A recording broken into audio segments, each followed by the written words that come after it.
వ్యూహానికి తగినటువంటి విధంగా అడాల్ఫ్ హిట్లర్ ఆనాటి అగ్రరాజ్యాలను కూడా భయపెట్టడానికి అవసరమైనటువంటి ఆయుధ సంపత్తిని తయారు చేసుకున్నాడు. మన ఆధర్వణ వేదంలో ఉన్న విషయాన్ని టీకోట్ చేసి వచ్చినటువంటి సమస్య అంతా ఎక్కడుందంటే మనం మనల్ని ప్రేమించడం మానేసుకున్నాం.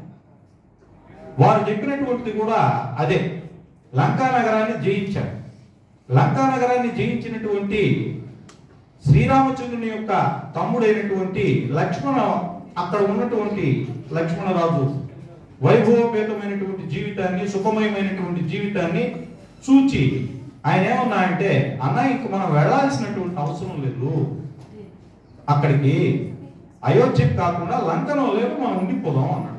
అప్పుడు శ్రీరామచంద్రుడు చెప్పాడు, అపి స్వర్ణమయ లంక మేనలోచతే లక్ష్మణ జననీ జన్మభూమిచ్చ స్వర్గాదపి గెలియేసి. నాయనా లక్ష్మణ, అపి స్వర్ణమయీ లంక, నువ్వు ఇష్టపడేటటువంటి లంకా నగరము ఒక అద్భుతమైనటువంటి బంగారపు గనులతో కూడినటువంటి, లేదా బంగారపు వీధులతో కూడినటువంటి, బంగారపు ఆధారపూరితమైనటువంటి భవనాలు కలిగినటువంటిది అయితే కానీ నేను మాత్రం దీన్ని ఇష్టపడను అని చెప్పాడు శ్రీరామచంద్రుడు. ఎందుకు ఇష్టపడను అనే దానికి రెండో వాక్యం చెప్పాడు. జనని, అమ్మైనటువంటి కౌసల్య కావచ్చు, సుమిత్ర కావచ్చు, కైకేయి కావచ్చు. ఎందుకంటే రాముల వారికి అసలు ధనుర్విద్య నేర్పించిందే కైకేయి. అయితే జన్మభూమిశ్చ, అమ్మ గొప్పది, ఆ అమ్మను నాకు ఇచ్చినటువంటి భారత మాత చాలా గొప్పది, అందుకని స్వర్గం వచ్చినా కూడా నేను వద్దంటాను, కేవలం నేను భారతదేశంలోకే తిరిగి మళ్ళీ అయోధ్యలోకి వెళ్తానన్నది. ఈ విషయాన్ని మనం గుర్తుపెట్టుకున్నప్పుడు అక్కడ దాకా ఆయన వెళ్ళాడు కదా. ఎక్కడో అయోధ్య నుంచి వచ్చినటువంటి శ్రీరామచంద్రుడు యోజనం అంటే 8 మైళ్ళు అనేవాళ్ళు ఉన్నారు, లేకపోతే 9 మైళ్ళు అనేవాళ్ళు ఉన్నారు. ఈ మధ్య కాలంలో కొంతమంది 15 మైళ్ళు అంటున్నారు.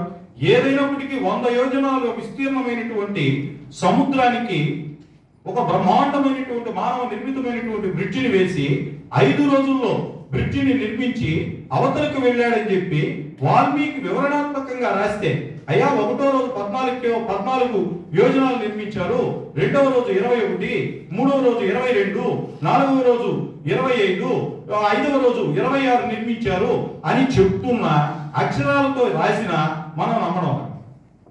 నాసా అంతరిక్ష పరిశోధన కేంద్రం వాళ్ళు, అరే బాబు మీ బంగాళాఖాతంలోనే ఆదమ్స్ బ్రిడ్జ్ ఉంది, మేము కనుక్కున్నాము, అందులో ఉన్నటువంటి ఇసుకను పరిశీలిస్తే అది బంగాళాఖాతంలో నుంచి తెచ్చినటువంటి ఇసుక కాదు, అక్కడ వాడినటువంటి రాళ్ళు అక్కడివి కాదు, ఒరే నాయన బంగారు బిడ్డలు మీరు బంగారం అయినటువంటి వాళ్ళు 10,000 ఏళ్ల క్రితమే మీరు 900 మైళ్ళు బ్రిడ్జి 5 రోజుల్లో కట్టారా అంటే ఎవడన్నా నమ్ముతున్నాడా?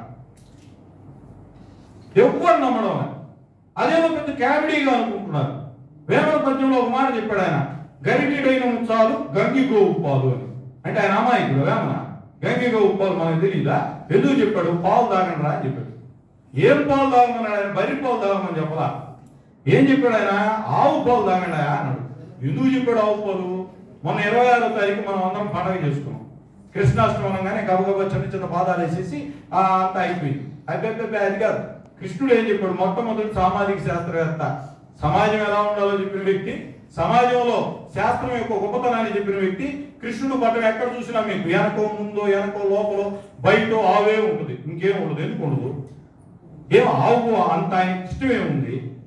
ఆవులో ఉన్నటువంటి పాలు ప్రత్యేకమైనటువంటివి. మీరు మీకున్న సామాజిక మాధ్యమాల్లో ఆవు పాల గొప్పతనం అని గుర్తి చూస్తే నాకైతే బాగా చెప్తుంది సామాజిక మాధ్యమం. కానీ మనం దాంట్లో సినిమాలు చూసుకుంటాం, దాంట్లో మనకు సంబంధం లేని విషయాలు చూసుకుంటాం, దాంట్లో అవసరం లేని విషయాలు చూసుకుంటాం, అనవసరమైనటువంటి టాక్స్ దాన్ని ఉపయోగించుకుంటామా. కానీ అందులో ఏముంది? ఈ ప్రపంచంలో అత్యున్నతమైనటువంటి ఏ విటమిన్, అత్యున్నతమైనటువంటి డి విటమిన్ ఉండేటటువంటిది కేవలం ఆవు పాలు. గుర్తుపెట్టుకోవాలి.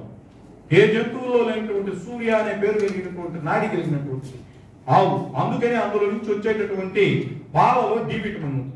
మీరు ఇంకే పాలైనా చెక్ చేసుకోండి, డి విటమిన్ ఉంటే వచ్చేప్పండి.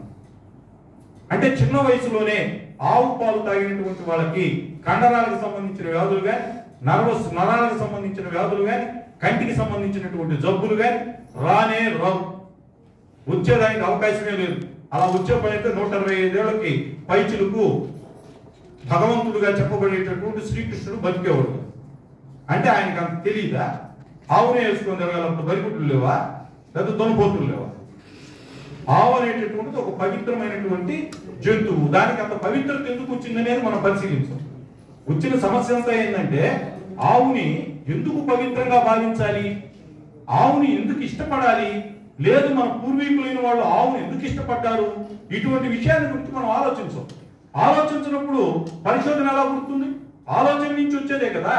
ఆలోచన ద్వారా నువ్వు చేసేటటువంటి పరిశోధన ఏదైతే ఉందో, నువ్వు చేసేటటువంటి పరిశీలన ఏదైతే ఉందో, నువ్వు చేసేటటువంటి ప్రయోగం ఏదైతే ఉందో అది నిన్ను ఉద్ధరిస్తుంది, నువ్వు నమ్ముకున్నటువంటి సమాజాన్ని ఉద్ధరిస్తుంది. దురదృష్టవశాత్తు ఈ దేశంలో ఉన్నటువంటిది ఏమిటంటే, ఈ దేశంలో కొంతమంది చేరిపోయారు.